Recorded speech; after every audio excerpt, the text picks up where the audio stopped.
We incarnate here, we come and go to school. We learn a few lessons, contribute in a small way, in each in our every way. But not many people ever take the time to really sit down and look deeply into themselves. As Yogananda said, self-realization, knowing who and what is living inside this shell that we call a human body. And only in the last 10 to 15 years have I really begun to deeply look into myself and come to terms with myself. And as the Hindus say, the self is the immortal being that lives temporarily in this shell. And I say to them, I'm not telling you anything that you don't know. I've never told anybody anything that you don't know within yourself. I touch them. Remember the old Hindu story where the holy man, the guru, goes up and knocks a person in right between the eyes, and then all of a sudden they wake up?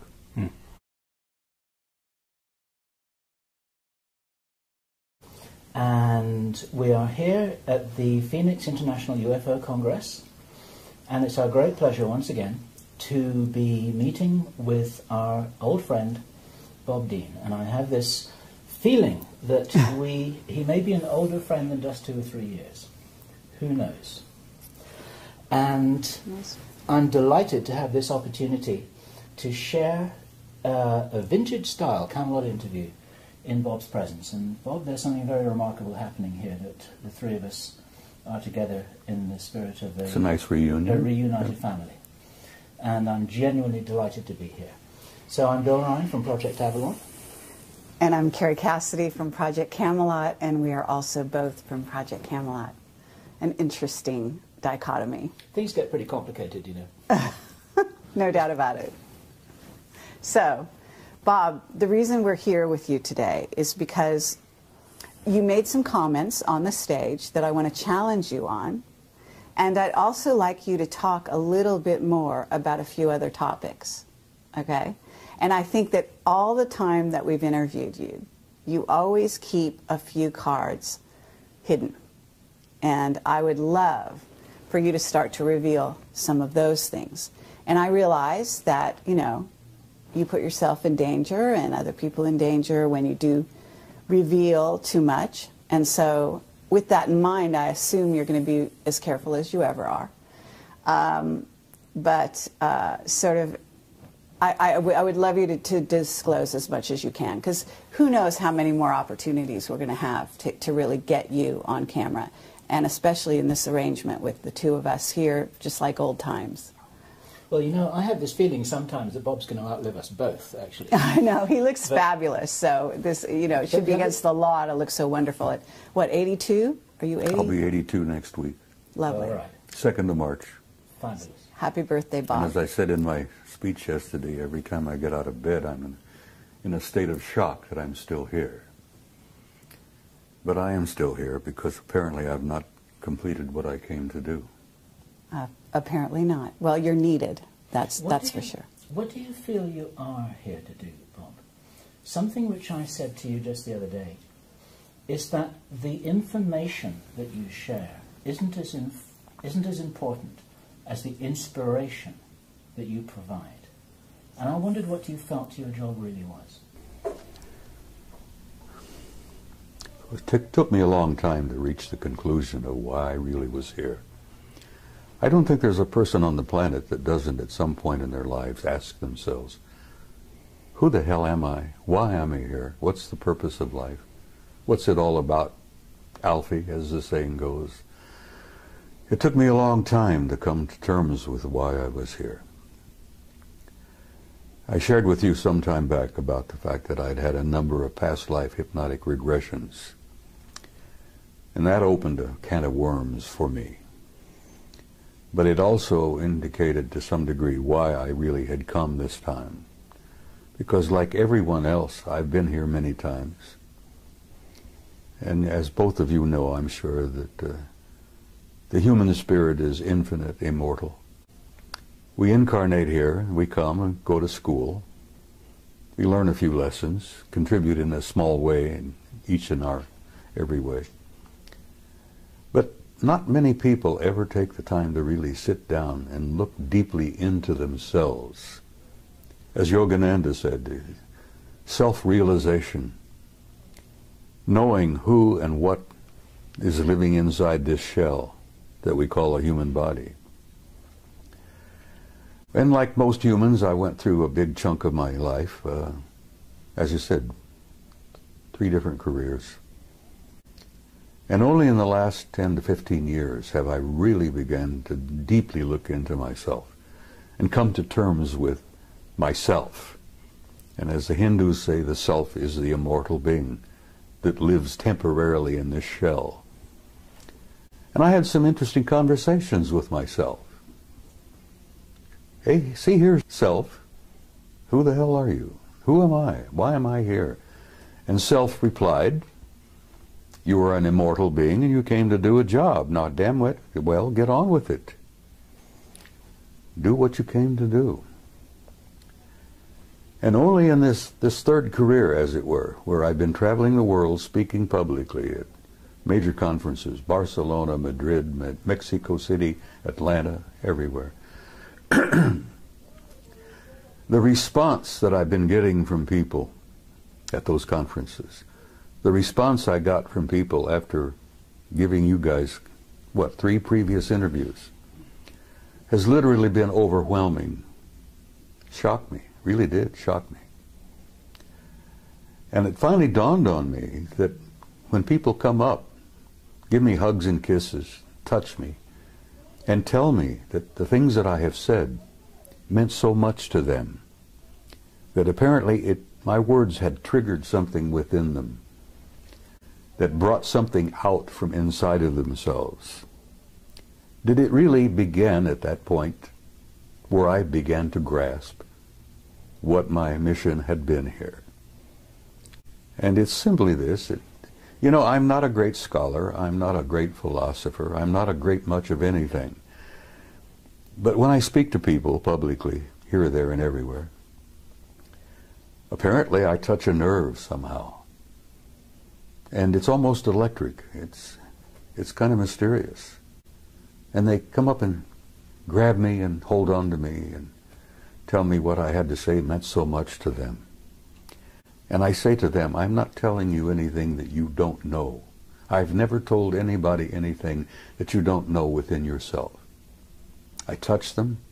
Remember the old Hindu story where the holy man, the guru, goes up and knocks a person in right between the eyes, and then all of a sudden they wake up? Well, I found that apparently I've been doing a little bit of that, because I've been reminding people who they are, what they are.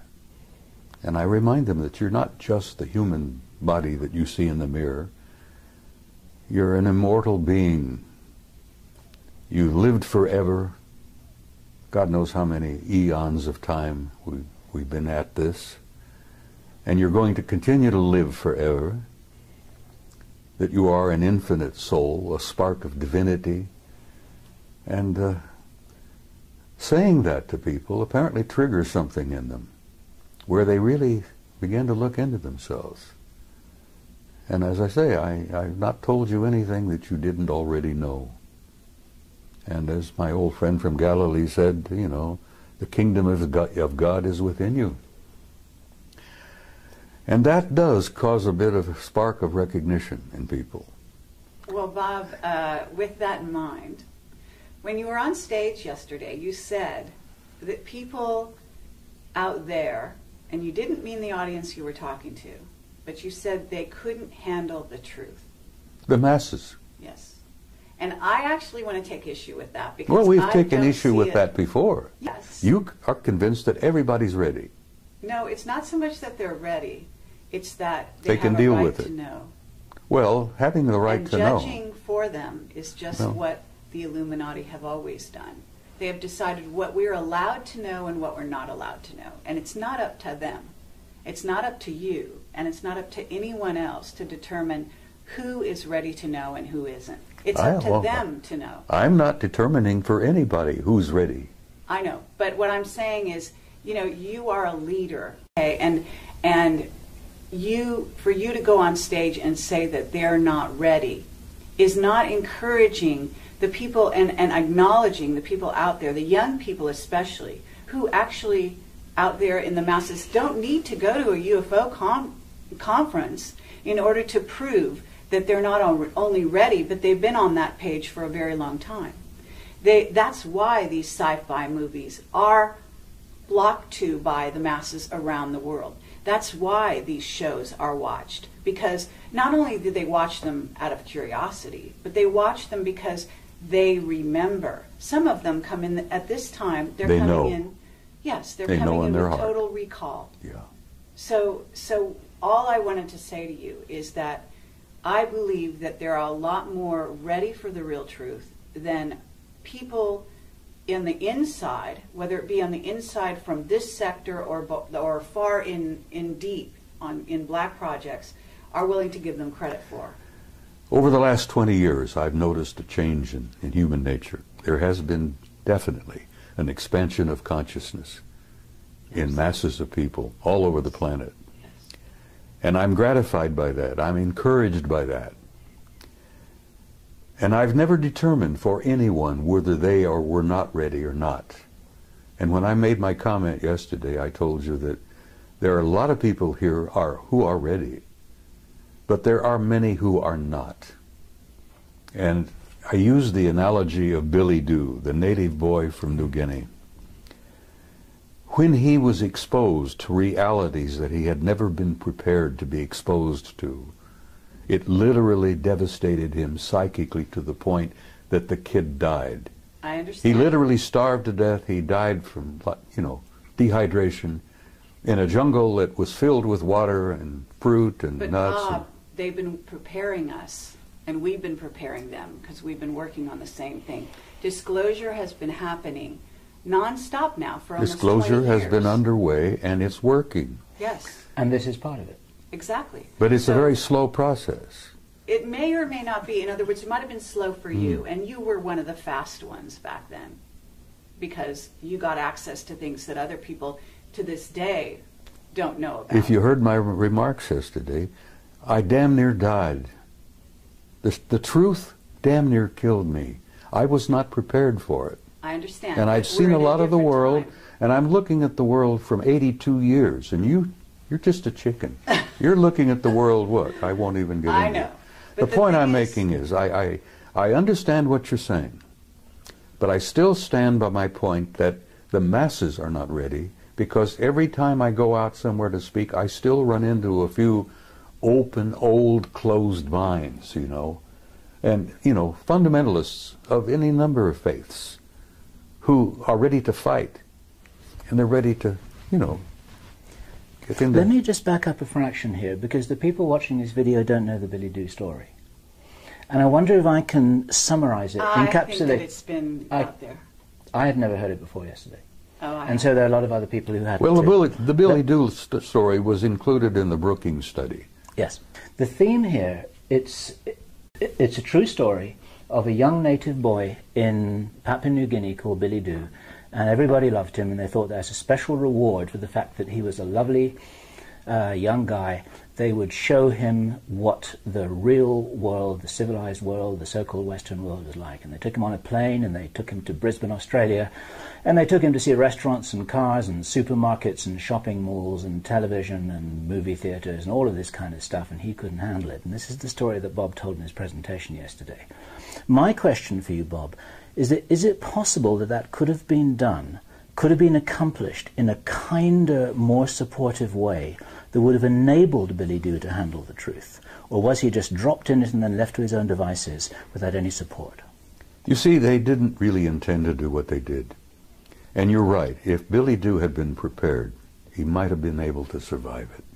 Because the shock of the world that he came from, the psychic shock of seeing the other world out there, was more than he was prepared for. The psychic shock, the spiritual shock to that kid, literally killed him. Yes, he could have been prepared, but they didn't understand that at that mission school in Papua.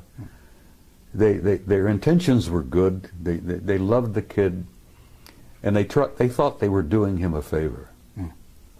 And what they ended up doing was murdering him, literally. Yeah. It was naive. It was really naive. Well-intentioned. Oh, very. And as I said, the one that Billy Doo referred to as Good Lady, yes, her light didn't burn quite as bright after that event because she realized what they had done. Yeah. But is it possible, using that as a metaphor, this is a story that was built into the Brookings report, and we have to assume that somewhere there are a lot of very smart people, some of whom are well-intentioned, who are taking that into account and planning disclosure with that in mind. Do you believe that it's possible that it could be accomplished well? Yes, it's being accomplished as we speak. Right. As you remember, I went on to tell you that a blunt announcement is not what the people are ready for. Yeah.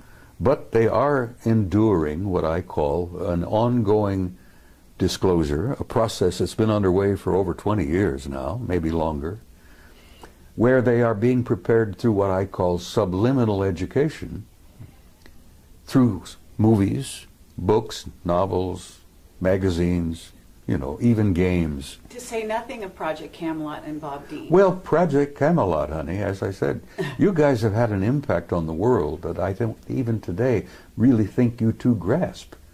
Your impact has been overwhelming. Well, let me tell you the letters we get.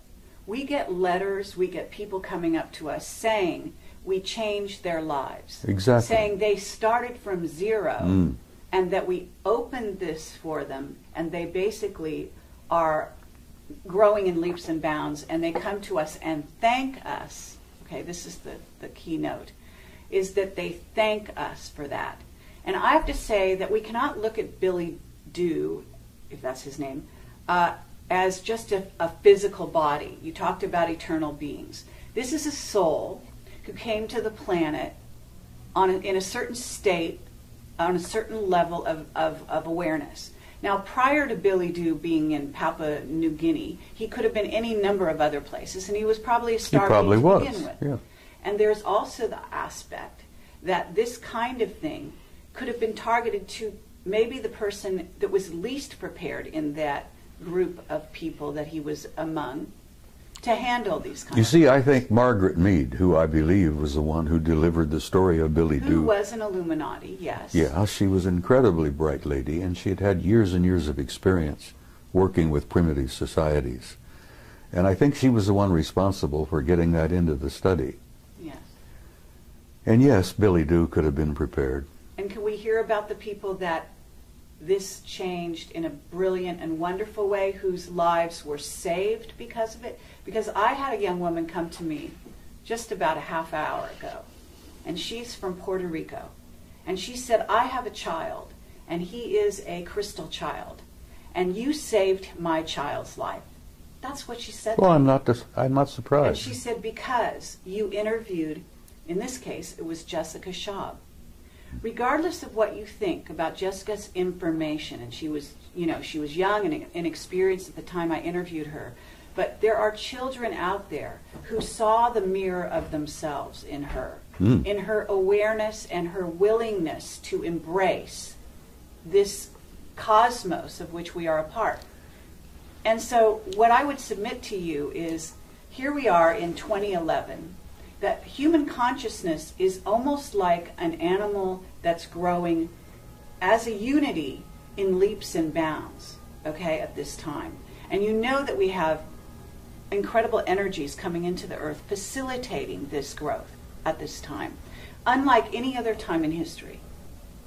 And there are many scientists, people like Paul LaViolette, who can substantiate that scientifically for the people that are listening. But the point is that we can't go back to the Brookings report because it's no longer applicable. Well, if it ever was. It is still national policy, yes, whether you like it or not. But those are incredibly conservative old men who actually need to be booted out of office. And whether you think they should be booted, I agree with you that there are hundreds of thousands of them who should be booted out of office. I've known hundreds of them in my own time. Now, Carrie, I don't disagree with you on what you're saying. That's all. Well, the only disagreement we may have is the timing. Absolutely. have you noticed the people taking their revolution into their own hands lately? Of course. Okay, these people That's part are of an not expansion. just ready.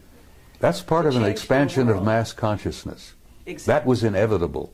Absolutely. And some of the philosophers have been predicting that for years and years. And let me tell you something else. You ain't seen nothing yet.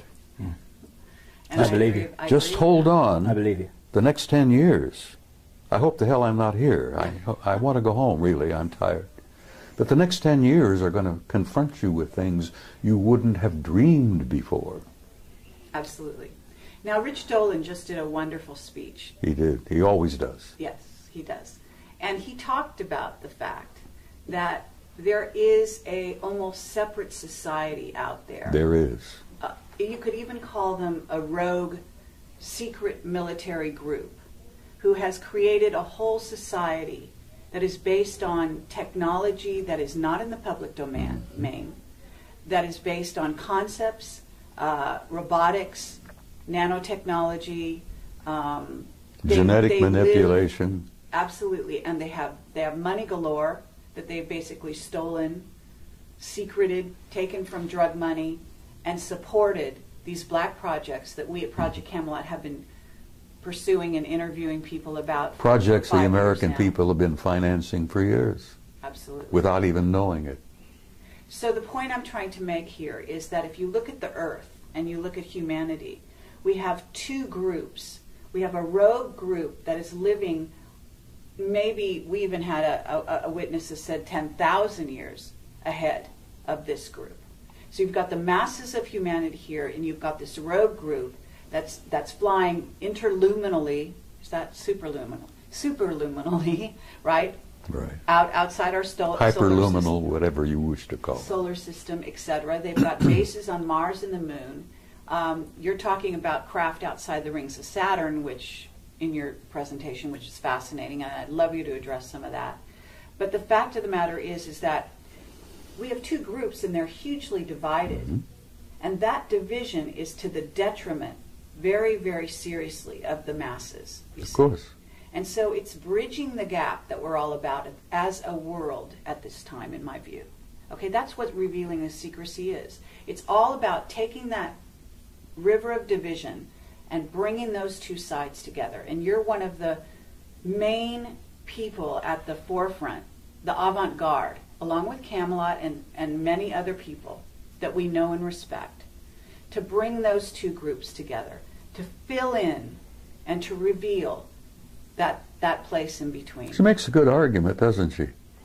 Do you believe that there are enough white hats behind the black curtain to really be able to make a difference now that couldn't have been made 10 years ago? Yes. Right, that's an important thing to say. Some of those will be watching this video because they want to know what you're saying. They want to know what we're saying. What would you say to them? Because you can talk to them personally right now. Listen, I've met some of them, and they have told me that they support entirely what I've been doing. And I shared this with you before, that at one point, some years back, certain individuals, the black hats, put out a contract on me because I had gone from being a nuisance to being a threat. And they literally thought they could eliminate me. But fortunately, I must have had good friends in high places, and at that time I didn't realize what high places my good friends were in, you know. And the word went out to leave me the hell alone. And here I am, at 82, still alive and ornery and kicking.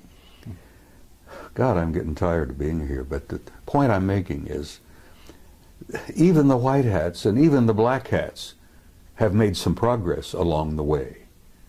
And they've expanded their consciousness quite a bit. Yes, no one's immune from this process. That's right. And so, you know, I basically am very hopeful about the future. The human race, the human species, it has a tomorrow. And I feel that's important to share with people.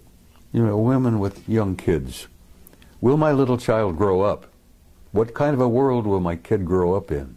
And I try to reassure them that your kid has a future and that tomorrow is going to be much brighter than yesterday. And some of the white hats and some of the black hats all understand this thing, which is why I'm allowed to continue to focus and travel and do this and that, And I actually have been given encouragement from some of the powers that be. I've been encouraged by some of the guys with all the money. Okay, well, with that in mind, Bob, now that you're all warmed up, what is it you haven't told us? Oh, my God. Can't you keep her under control? Nope, no chance. Carrie, a year ago at Laughlin, I gave you an interview where I thought I would shock the hell out of you.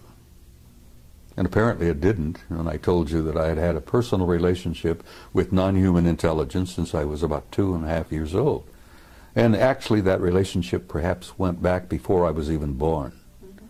And I thought, well, I know you have, and everybody has had a relationship. The point is that half the people don't even begin to, they don't want to know the answer to that.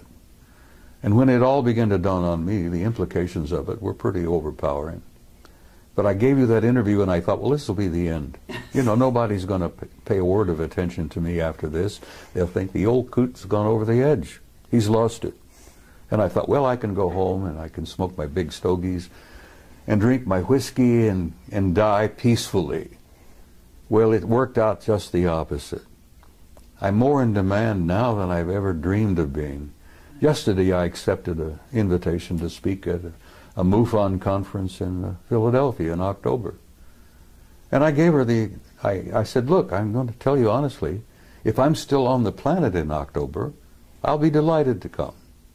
But I'm not making any really plans really that far ahead, you know. I can't buy an insurance policy at my age, you see. But I'm hopeful, honey. I feel very hopeful about everything. I'm sure you're hopeful, but what is it you haven't told us? Because I believe, look, we've got time travel. There's issues with that. We've got travel through jump rooms to Mars and so on. I'm sure you've been exposed to some of that. You did share a little bit of that with me on my last interview with you.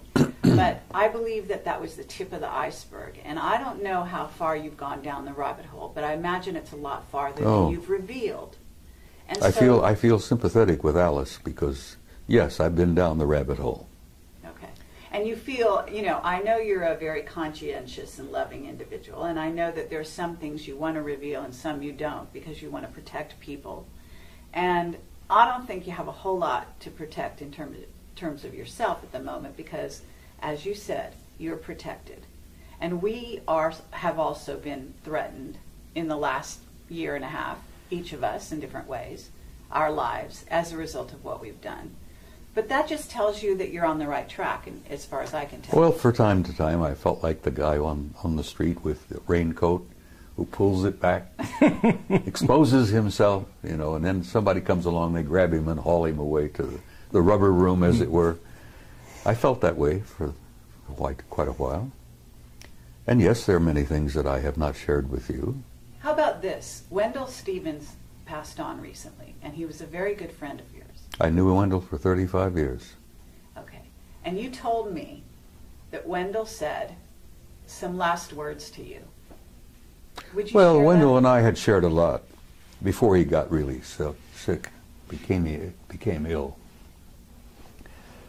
I had encouraged him for a long time to admit publicly that he himself had had personal relationship with some of them.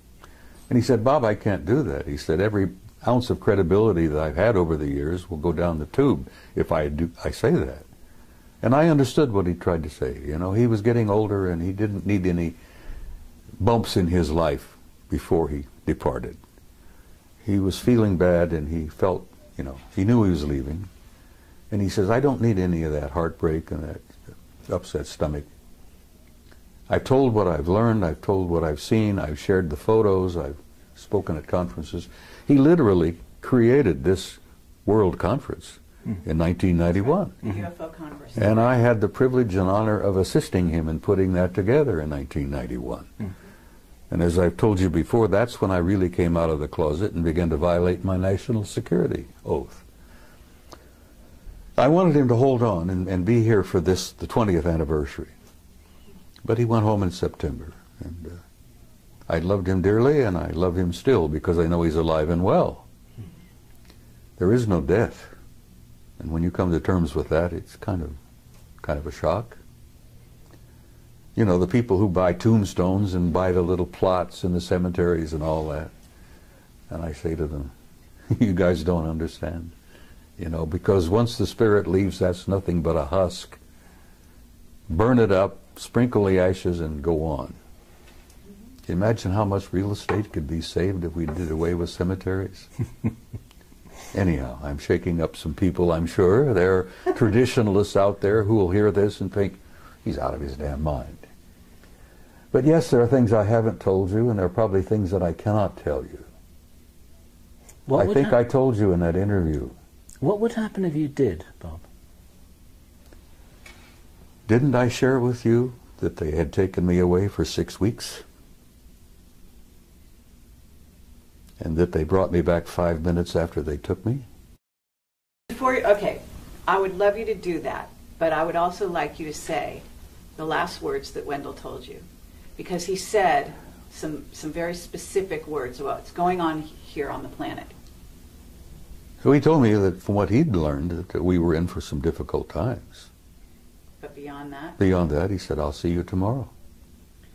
Beyond that, though, well, I'm going to reveal it then. I mean, he basically said they're in control. The people, the beings. He in knew control. that, and I've said that essentially. Well, you know, how did he phrase it? You know, well, I will go back to my interview with Bob Bigelow, and I'm banging on the table. And this was years ago when I still got frustrated and expressed my, vented my spleen, as it were. And I'm sitting with Bigelow. I bought him lunch, by the way. Now, I'm one of the few people who can say I took a billionaire to lunch. Anyhow, Bob, if you're watching this, you remember our interview, our talk. I'm banging the table because I was so frustrated and aggravated. And Bigelow said, calm down, Bob, calm down. He says, everybody has an agenda. And I said, yes, that's one of the things I'm angry about. Everybody's got their own damned agenda.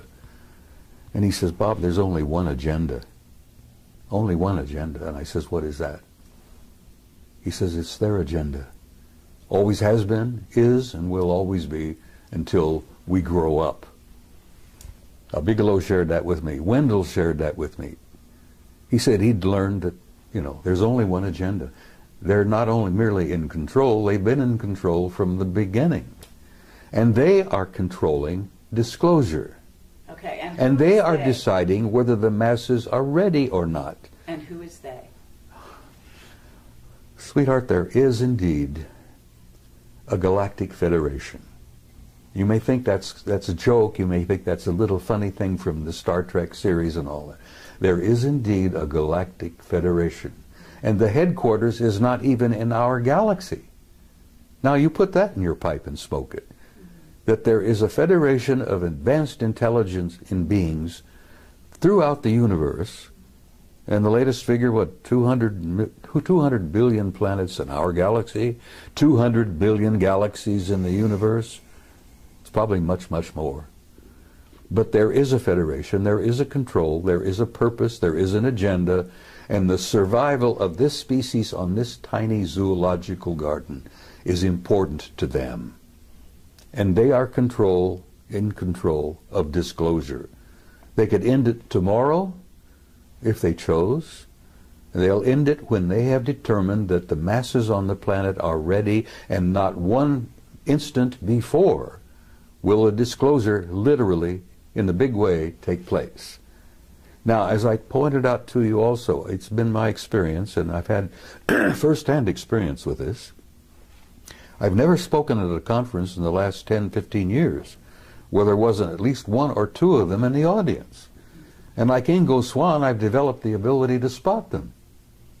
And I've even had them come up to me. And I think I shared this with you on that interview, where they come up to me after a presentation, shook my hand, and told me how much they appreciated what I had to say. And I've learned that they attend these conferences not to listen to what the speakers have to say, but they're monitoring the response of the audience to what the speakers have to say. Sure. Because they're monitoring of us, their evaluation of our condition is incredibly powerful. There are a bunch of outstanding experts in that group. And as I said, they've been with us since the beginning of time, literally. They created us initially. They genetically manipulated us. They plucked those golden apples and turned us into what we are. Now that process is still underway. Those golden apples are still being manipulated, and we're learning to do that ourselves. Right. But I will say to you again, the psychic shock of learning all of this all at once would be like Billy Do. People would, and I've run into them too, honey, and they don't want to know the truth. There's a gut feeling in many people, knowing spiritually, I think, that the truth is more than they can handle at this moment. Mm. You see, what I heard Bob saying yesterday, he didn't say that, listen, the movement towards disclosure is something that is ill-considered and unwise and people have got to be kept in the dark forever.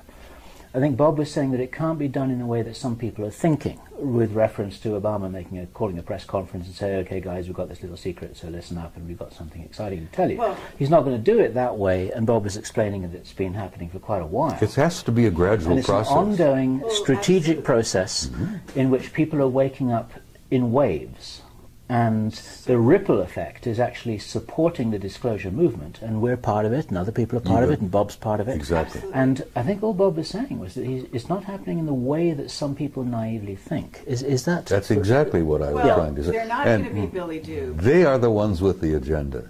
But actually, I actually want to challenge that.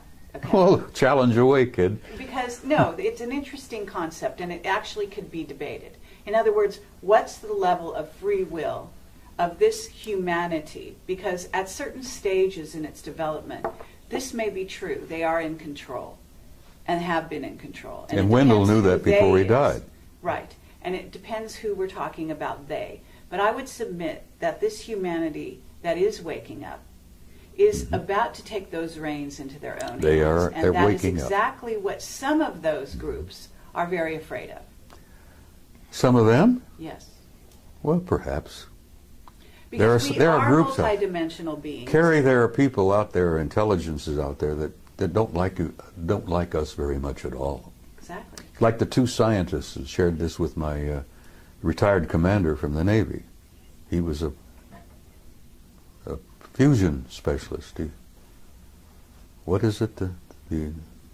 The other element, the other level of reality? I forget. I'm having one of those senior moments. You will forgive me. Are you talking about free energy?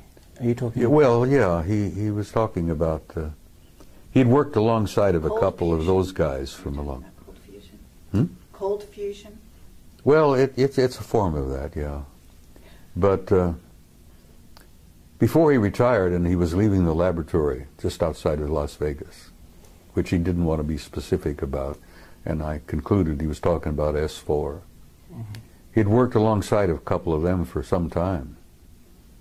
And as he was leaving, he said, "Tell me what you really think of humankind." And the one chap said to him, "Well, since you asked." And these guys had worked side by side for a few years. "Since you asked, we consider humankind primitive, savage, and dangerous animals." And the scientist said, "I can't disagree with that, because I look upon the masses of humanity as primitive, savage, and dangerous animals myself." And that's when the other one injected a little bit of humor into the conversation and says, "You also smell bad. You stink." And the commander says, "You know, I took my shower this morning," and he's trying to... And they said, no, it's something about your human nature. It could be part of your diet. It could be the way you think. He says we call it kind of like an auric stench. We find it very discomforting. But nothing, no personal criticism here. And the commander says, "Well, I appreciate you being candid with me. Thank you." And he went into retirement, and he speaks out very carefully. But okay, but so at this point, Bill asked you a question. They said, what would happen to you if you were to reveal some things that I'm not sure who you think is deciding it's okay, it's not okay. But what do you think would happen to you at this point? Because I've got some people telling me that now there's levels of controllers. And when you talk about Galactic Federation, you talk about the Guardian Alliance, or whatever you want to call them, those are a certain level. Then we have the ones that are actually here on the planet who are doing things like knocking people off because they do reveal truth. Okay? And well, those guys are not doing that very much. Most of knocking people off are some of our black shadow government people. Exactly. So I'm asking you, if right here and now you know what you can say and you know the limits of that, I'm sure. I can say almost anything now. Okay, great. Because I don't worry about it anymore. And frankly, I don't care what our shadow government thinks about it. I know this, that I've gotten some good friends in high places, not merely up there, but back in Langley and a few other places. You know. Absolutely. I became a nuisance, then I became a threat, and then I ended up, I'm an asset. An asset, exactly. Yeah. Exactly. So I've been encouraged, my health, you know, I'm still being looked after.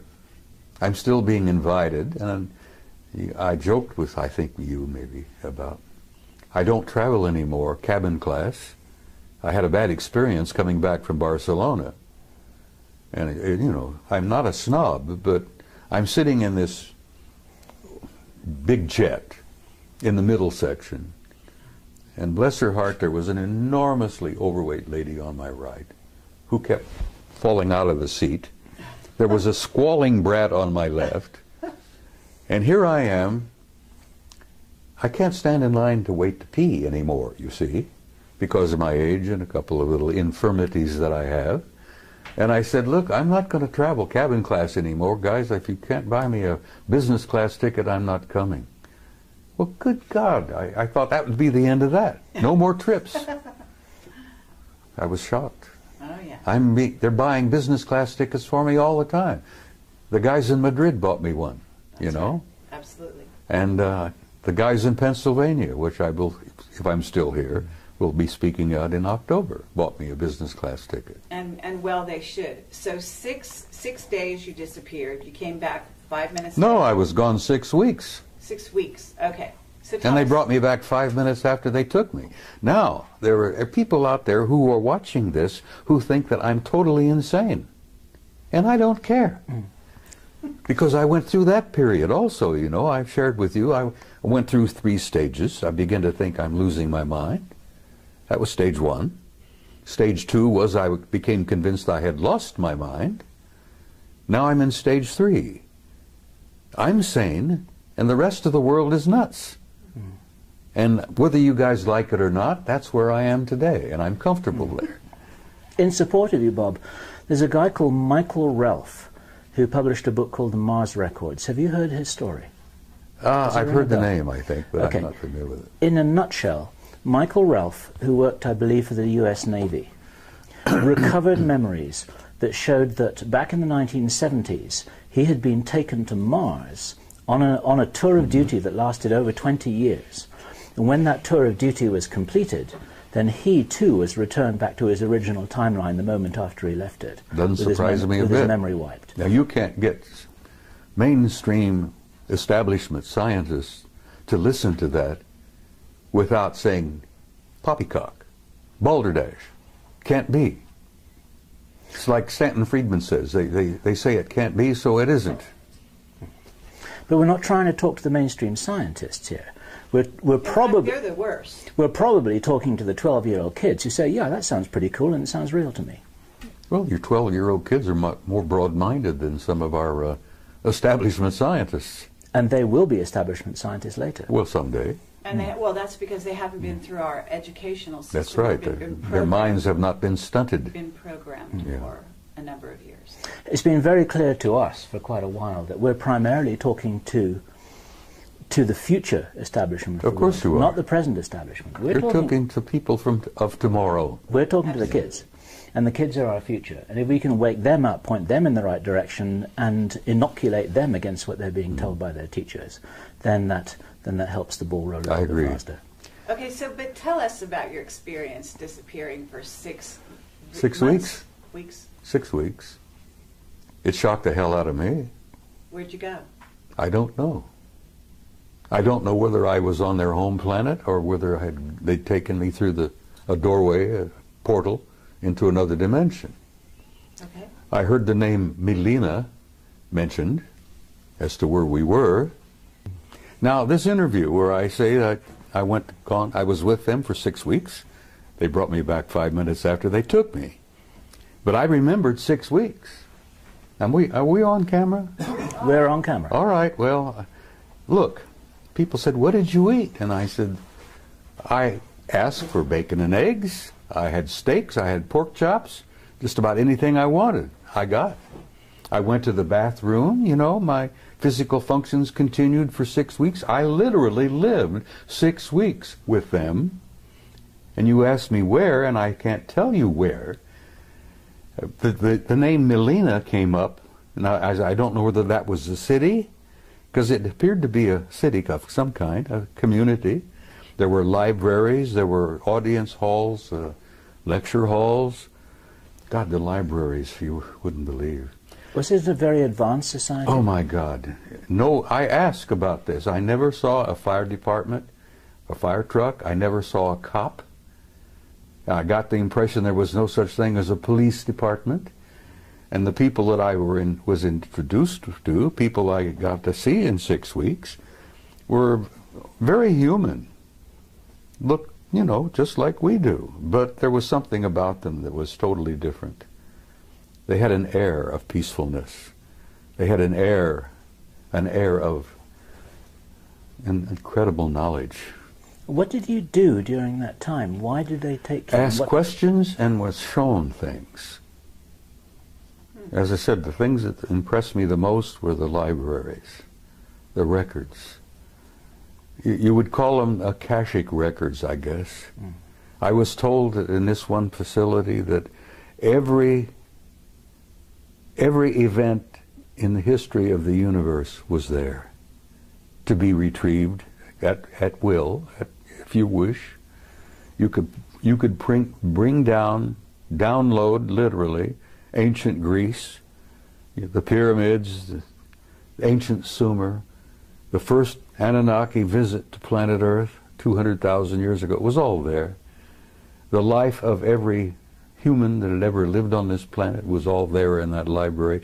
Now, can you imagine the computer technology that would allow that where you can retrieve it at a poke of a button, and there it is. You get a wide screen, and you can literally almost relive it. The history of the human race was there. So you had the experience that Billy Doo had? I was shocked. Bill, I damn near died. It was not what they were sharing with me and what they were showing me. It was the shock of coming back. Now, it's very close to when people have a near-death experience and they go over and they look around and they see the reality that they're literally a part of, that they were part of before they incarnated here. They'll be a part of it when they depart from here. But when you see that, I don't think most of the people I've talked to who've experimented with near-death experiences, very few people want to come back. Some people have begged to stay there. Yep. Now, the shock is coming back and comparing what I had seen with what I've got here. Yep. Now, I've got a body that's beginning to fall apart on me. It's not a lot of fun. It's painful. I look around and I see the heartbreak, you know. Not only do I see the war, I have the grandson who's dying from wounds he received in Iraq. I'm growing older. I'm losing all my old friends. They're going home. Wendell was happy to leave. I won't say that tomorrow night in the ceremony involving him, but he was ready. He told me a year ago, Bob, I'm tired. I want to go home. And he knew where home was.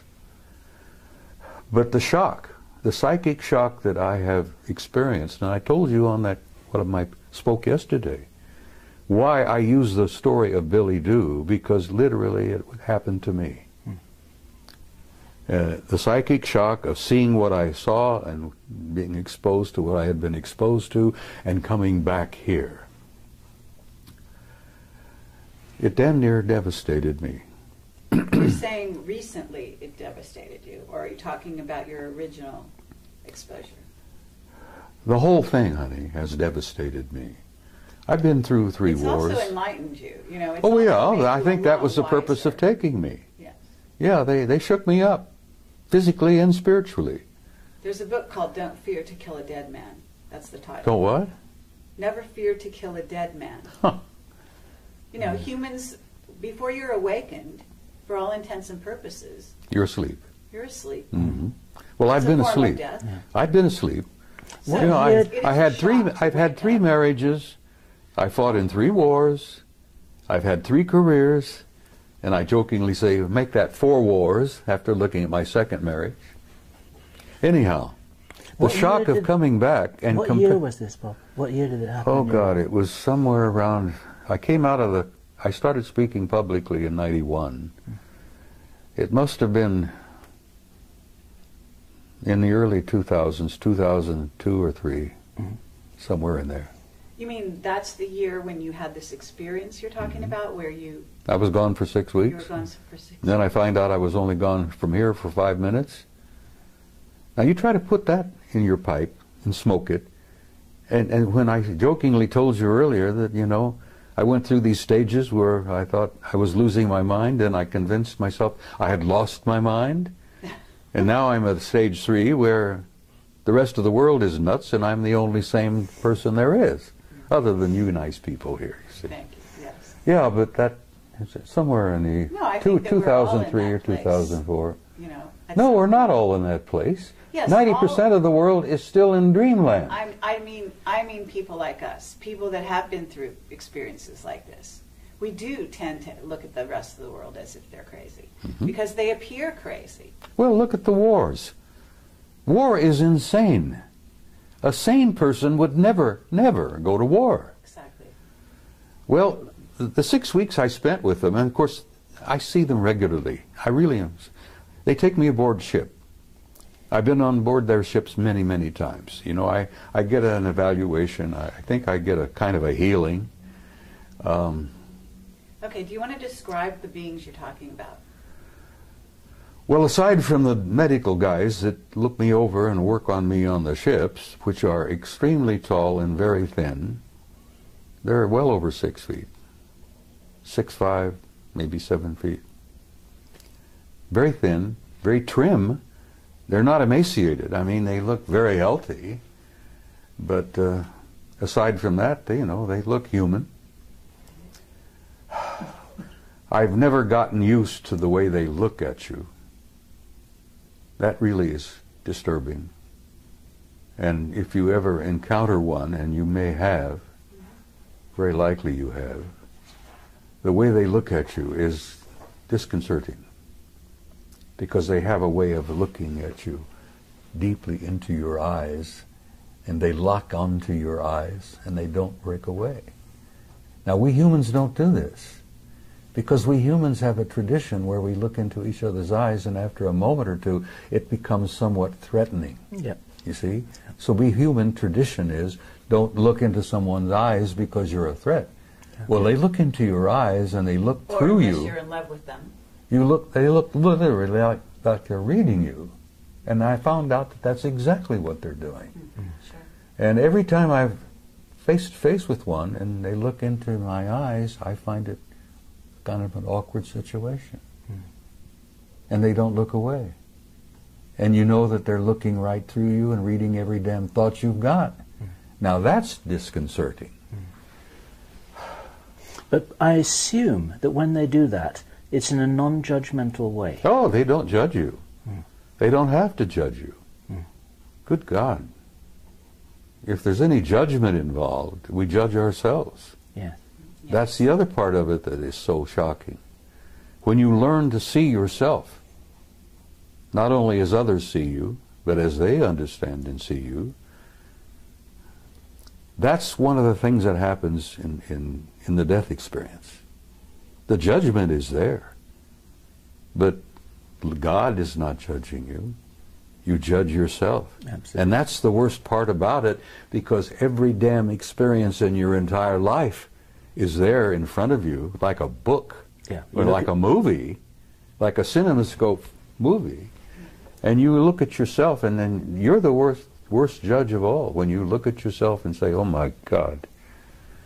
Because in the death experience, and I've been through that hundreds of times, you feel the emotions of every person you've ever been involved with in all of your lives. Mm. Every hurt that you've ever given someone else, every insult that you've ever given anyone else. You judge it, you see it, you feel it, you literally feel it, you relive it. Well, visiting with them is almost like a near-death experience. But the psychic shock is coming back and comparing what I saw with them and what I have to see here every day. Little kids on the street that are hungry, people waging war, the people being gunned down in Tripoli by Gaddafi. And I've learned over the years to look around and pay attention. I don't miss very much. I've trained myself. And when you see that and you feel it, and it breaks your heart to see that and to feel that. And then you understand, I think, why I want to go home and where I'm tired. I really am. But I'm going to hang around a little longer because I have been told to. And you're a guiding light to many people. I had one of the best compliments I've ever received yesterday. A young man came up to me and he says, you know, you're a bridge builder. Mm-hmm. And I says, that was the origin of the old word pontiff. You know, with the Pope? Yes. The pontiff, a bridge builder. Sure. People don't know that. Many people, even most Catholics don't know that pontiff means builder of bridge, builder of bridges. And that was a compliment, and I gave him a hug and I thanked him for that. Because that told me that, yeah, maybe I've been accomplishing a few things. Maybe you've done more than you think. Well, if you say so, but I'm holding on to enough ego to live. Because you can't survive on this planet without a little bit of ego. But I don't think I have any vanity left. Well, for every person who comes up to you in person to give you a compliment, there are 1,000 or 10,000 who don't, and who feel the same thing and they never communicate to you. This is what we've discovered. Thanks to you two guys. As I said, you turned me into a damn celebrity and I didn't want to be. All we did was take a camera and point it at you. And the rest is history, as they say. Some of the vegetarians who are watching this, perhaps, will say, shame on him. Bacon and eggs, ham, pork chops, and all that. It's been my life, for God's sake, you know. Well, they fed me bacon and eggs, ham, pork chops, steak, anything I wanted. And people have said, when I've shared this with a few, were you perhaps eating vegetarian and didn't know it? Maybe they made you think you were eating steak. And I said, well, maybe they did, but it sure as hell tasted good. Tasted like a good T-bone to me. And the bacon and eggs were superb. Well, what did they eat? Well, I'll be frank with you, I don't know. I never watched them eat. They never ate in front of me. But they sure as hell looked healthy. So not any of them had missed many meals. Did this experience only happen once, Bob? That experience, being gone 6 weeks and taken there wherever I was, as I told you, I didn't know whether I was in a city, on another planet, or wherever. Maybe I didn't slip through a portal into another dimension. Okay, Bob. That happened once. But I've been aboard their ships many times, and I've met many of them face to face, almost regularly. Now, I get into an altered state in the middle of the night. I've been doing a lot of remote viewing. And I can put myself in an altered state, like Ingo Swann, Joe McMoneagle. And I go out. But sometimes, when I'm in that altered state, they come in. And I've chided them for this, and other people who've had this experience will agree and understand what I'm saying. I've chided them with this. They pour information into my head that's like Niagara Falls. I mean, it comes pouring in, and I'm almost unable to deal with the volume of it. But I've asked for that, so I can't complain about it. But it Information about what, Bob? Everything. Life, death, infinity, tomorrow. Yesterday I told you in an interview that I've come to a point where I really can't tell the difference between yesterday, today, and tomorrow. Because with my recall of past lives, that is as vivid as living again. Sure. And here I am at this moment in time, in this place, going through this. And then I've seen the future. What have you seen in the future, Bob? Well, the thing that keeps me hopeful and positive is that I've seen a gorgeous future. I've seen a beautiful future for the human race. I've seen a future for this species like I saw at Melina for 6 weeks of what it can be. Could you describe that for the people watching this video for whom a positive vision would be so valuable for them to join you in? Well, I try to say it, Bill. I try to say it repeatedly when I'm at a conference. That you're in for difficult times. That's what living on planet Earth is all about. It's a tough school. And I've said to people, and many people understand exactly what I'm saying, when you're going to school on planet Earth, you're in one of the toughest schools in the universe. And if you get a certificate from planet Earth, hey, I have a silver certificate. They showed me on Melina that I have a silver certificate. One day outside the lecture hall, took me to the library, and there was a table with scrolls all over the table. And they picked one up and said, "This is yours." And it was wrapped in a silver binder. And I intuitively said, "But I want one of gold," being an ornery cuss as I am. And they said, "Not yet. This is, you've earned this." I gathered that I matriculated enough to have a silver certificate, but I haven't got the gold one yet. Now, when you get the gold one, you graduate. Right. Well, And that was a few years ago. Yeah. Maybe you're working on your gold one at this time. Well, What's the future, Bob, that you would like to leave people with, to envisage as being a real possibility for all of us to share? well, it's difficult, Bill. I mean, I try to put it into words because so much of my conversations with them has been talk about subliminal. It's been a psychic exchange where they show me and share things with me where words are never needed. I think you understand what I'm saying here. I understand what you're saying. I guess it's a type of telepathy. Because I had seen many times in my visit there that they didn't seem to talk to each other verbally very much, but they all seemed to know what each and everyone was doing. They were communicating with each other subliminally. Or I would leave in closing, just briefly. There is no death.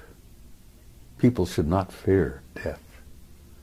Now, there are a lot of not very nice ways to die, but there is no end. There's no death. Everyone is a spark of pure divinity, and there is a God. And that is something that I need to stress again and again and again, because I've been asked, am I an atheist? Do I believe in God? And I say, no, I don't believe in God. I know, because I've experienced that.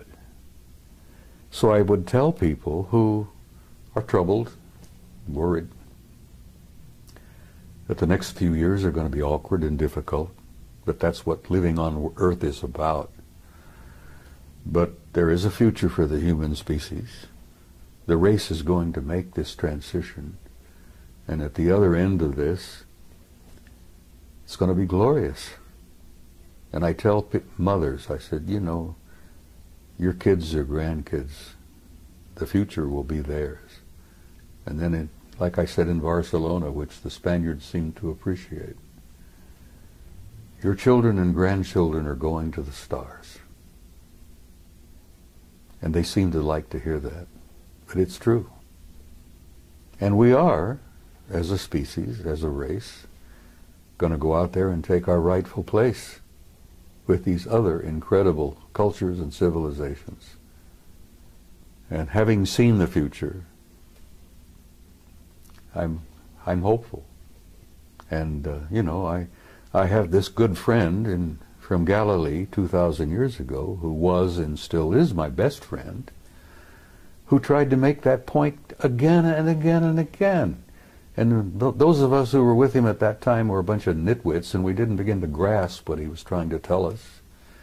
But he really essentially was telling us what I've just told you.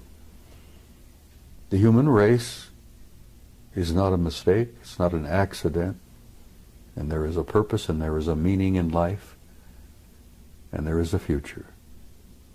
And don't be afraid. And that's about all I can say. For me, Bob, that's a fabulous message to end with, and thank you. Thank you for that. Thank you, Bob. Do we have anything else? We have nothing else. We have to nothing add else. To that. Oh, I know you do. Lovely, You have questions you haven't asked yet. Well, we're gonna let you go at this point, unless you have something that you haven't said after all this. There's a hell of a lot I haven't said.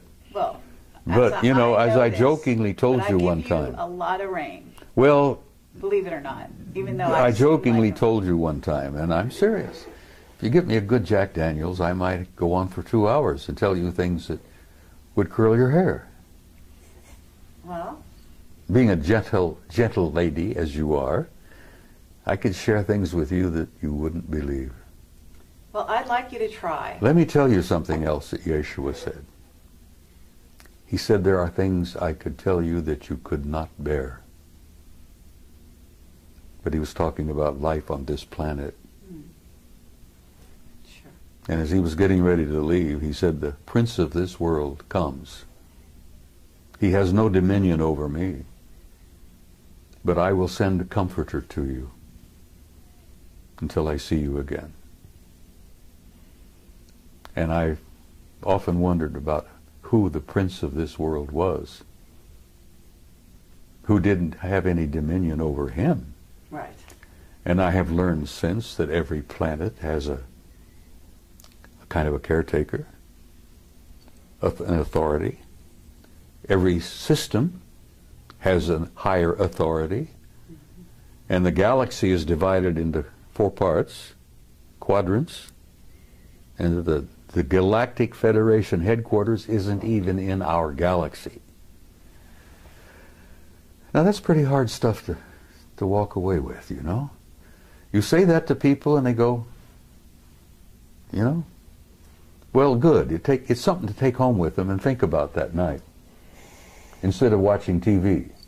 Okay, but gotta understand that if you're doing any of that, you're watching TV, you're watching movies, you've been on the internet, certainly, then there's all kinds of information of that sort out there now.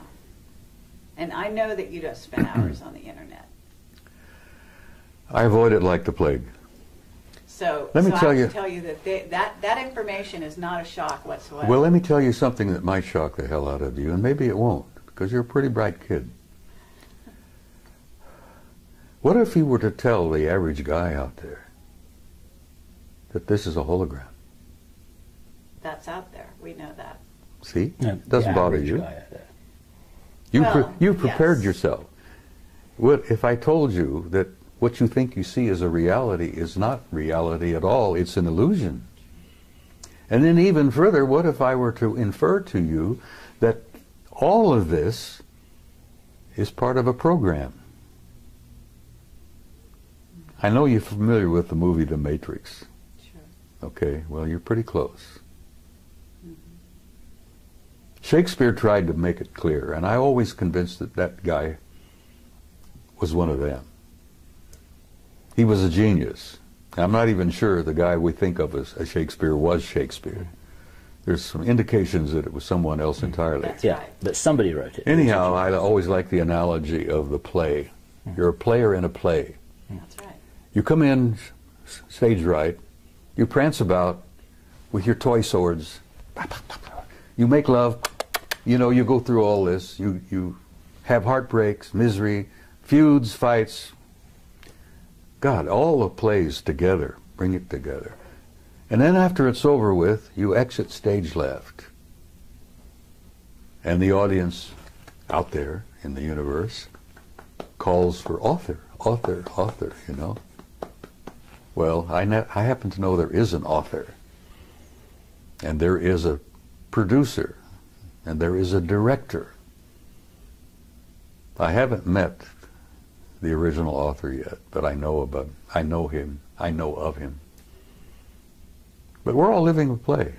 Yes, but we're also co-creators of that play. Oh, when you're in the middle of the stage, and you know, you're following the script as it were, but you're, what's the word? Improvising. Improvising, adding your own words. Ad-libbing. Ad-libbing, yes. You're doing a lot of ad-libbing, and the degree of your ad-lib depends on how many lifetimes you may have lived. But we're in a play, kid. This interview is just a tiny chapter in a much larger play. Is there any other little pieces of information that, you know, because that's where the wider you open the door for people, the more they are able to go through the door and carry on from here. It's like passing a baton. So you can pass the baton anytime. I'm not quite ready yet to pass the baton. All right. But And I'm going to there's tell you that steps. there are things I probably could share with you, which I have not. And I'm going to save one or two of those for maybe another interview. Okay. I mean, fair enough. We're not going anywhere. We're gonna be here for you anytime you ask. Right here, today, tonight, there are people going on that stage. Just before we telling came us. here, you saw in a classic example of, what is it? Obfuscation? Obfuscation. An elderly gentleman, a Terrible. retired military officer, tap dancing all over the damn place. Exactly. Yes. And he didn't fool anybody. No. So that's Least what I'm of all- saying. Right the scales. Throw out some truth. I did. Yes, you did, but you don't. Life is everlasting. Life is infinite. No, not the philosophical. You're an immortal kind. being. Well, those are the only things that really interest me anymore. I know. I hear you. Now, I know what you're looking I for. don't You're have looking any for the Jack down and Daniels right dirty this stuff about politics, the military-industrial group, the shadow government, the next major catastrophe. Well, I wasn't going to ask you to predict the future. That I wasn't going to do. Well, I already did. The future is Yes. bright, but there's some Absolutely. The bumpy. very long There's a range, bumpy that's road very safe. between now and I hear then. you. All right. Are we done? What I would like to say, Bob, is that this is good enough for me. And let me shake your hand a second time. Thank you. Thank you, sir. Thank I look you. forward to the next one. She's never quite finished, is she? No. She's never quite finished. Well, I love her dearly. I've adopted her, sort And of. so do I. Okay. Well, thank you very much, Bob. Sweetheart, it's my pleasure. You take care, and we'll come and share some Jack Daniels and talk to you off camera. Is it permissible for badger me you to some sip more. Jack Daniels on camera? Sure.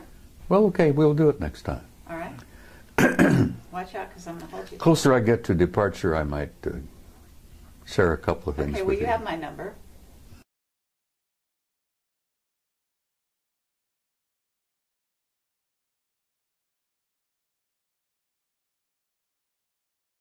We're rolling. Okay. Well, Is that- I'm just not going to let this- you get away with murder. That's okay. Oh, Bob.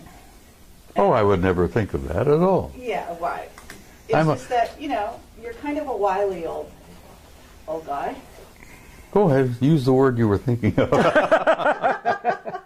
Yes, a wily old